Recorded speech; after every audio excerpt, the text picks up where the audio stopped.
Good morning, this is Robin McVay, and I would like to welcome you to Blogging and Glogging. As a teacher of younger students, I want to create simple blogs that they will enjoy and look forward to reading. To that end, I need my blogs to be very short, very simple, and very eye-catching. Since I teach in a smaller school district, the program I use also needs to be free. Glogster meets my criteria and is extremely user-friendly with drag-and-drop options. I can use it to create one-page blogs that look more like posters, and my students will be entertained as well as informed. I can also use the same website to teach my students how to blog and incorporate it in lessons and projects. Before you create your first blog, you must register and create your account at www.glogster.com. It may take up to 24 hours before you receive confirmation of your account, so don't give up. Plan ahead for when you wish to start blogging and glogging. After logging in, your first step will be to select a template to use. There are several pre-designed templates that you may use, or you may start with a plain template. I've selected to use the landscape template called Wide Glog. I simply click on it and it will bring it up. It is immediately ready to start designing and working with. I can actually use this box, or I can click on it and delete it. The arrow I'm going to be using later, so I'm going to pull it down out of my way. I'm going to rotate it so that it faces into my glog, and then I'm going to change the color by clicking on the eyedropper. I'm going to make it bright yellow and then close. Now, in order to get my toolbar, I'm going to click on Tools, and I'm ready to start. I began with the background, which is on wall. Now, you can upload your own, or you can use a solid color, and you would simply pick a color. I opted to go with something that was a little fancier, so I went to their gallery. They have a number of galleries. You have Start, Papers, Music, Styles, Cartoons, and Cute. Since our theme this year is going to be constructing, and I'm doing a career portals class, I'm going to go with a steampunk grunge kind of look, so it gives them an idea of what it could be like if you were just creating from scratch. By clicking on the image once, it shows me a preview of what the entire page would look like.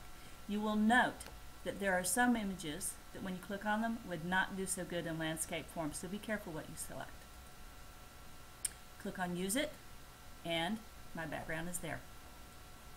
You'll notice that by moving the toolbar that you can see the arrow. It's very bright and eye-catching.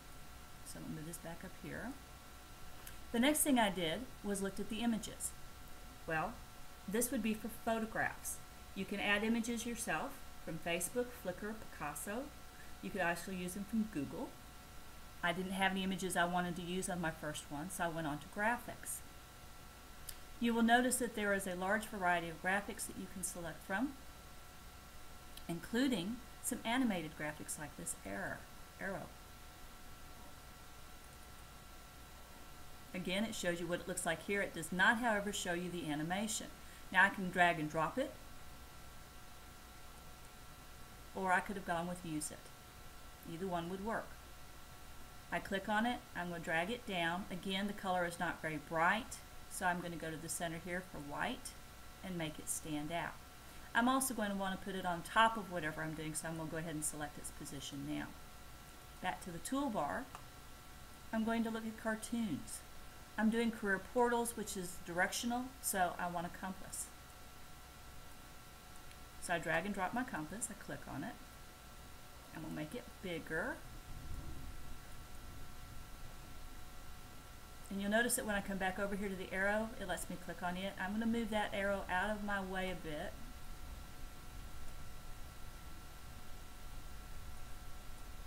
Not always as easy as it sounds. There we go. Because I want something else here. Okay. I'm going to go to Cute. Now, one of the things I did first was add a cat. So let's go take a look at the cat. Remember, these are younger students, and they can relate to animals. They relate to a number of different things. And I liked the cat because the cat has eyes that blink, and it'll get their attention. I'm moving a little bit over here to the side of my compass. The next thing I needed was some text boxes. So I went to text. You'll notice again you have a variety of text boxes that you can use. Various styles, colors. You've got styles that are more music or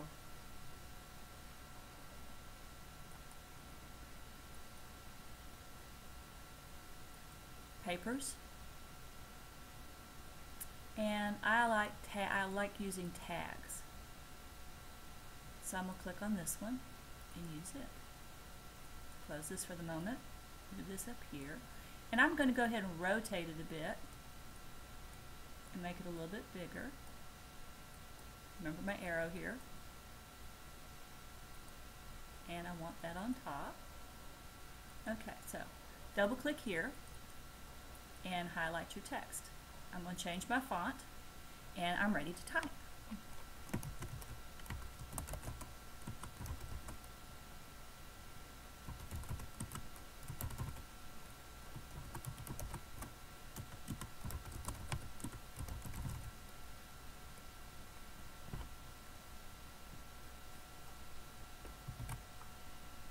And I want it to be a big, I'm highlighting it, I want it to be a bit bigger.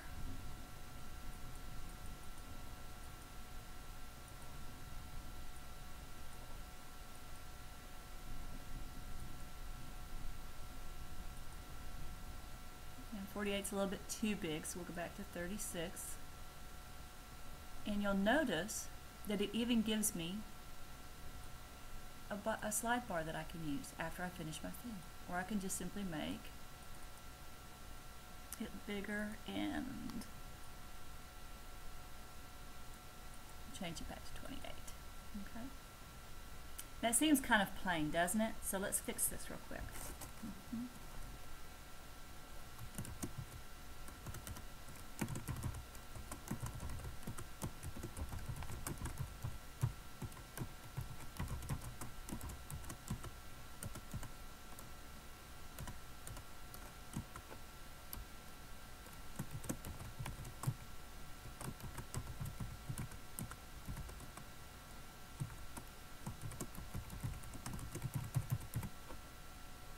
Okay. Quick and simple. Now I can take this, turn it around,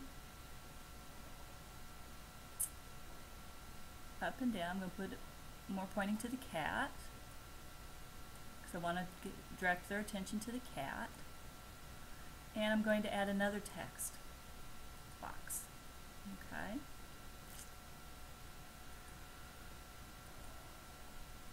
I'm going to make it a big blue marble. Use it.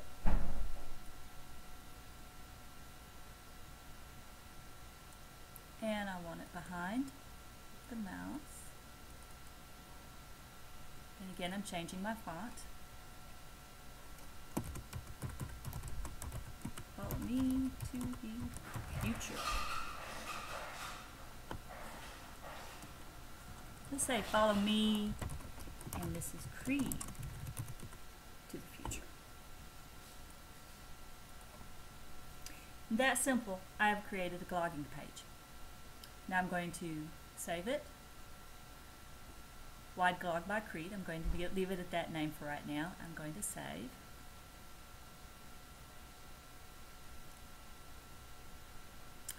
Click on the plus sign to tag it. And I'm going to go ahead and tag it as McVay at Lamar. I can Twitter it so that everybody knows it. And I can go OK. Back to the dashboard. And here is my new glog.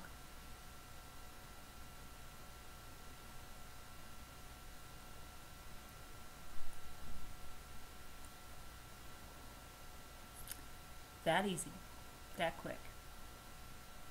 I hope you enjoyed this and hope you'll use this in your future.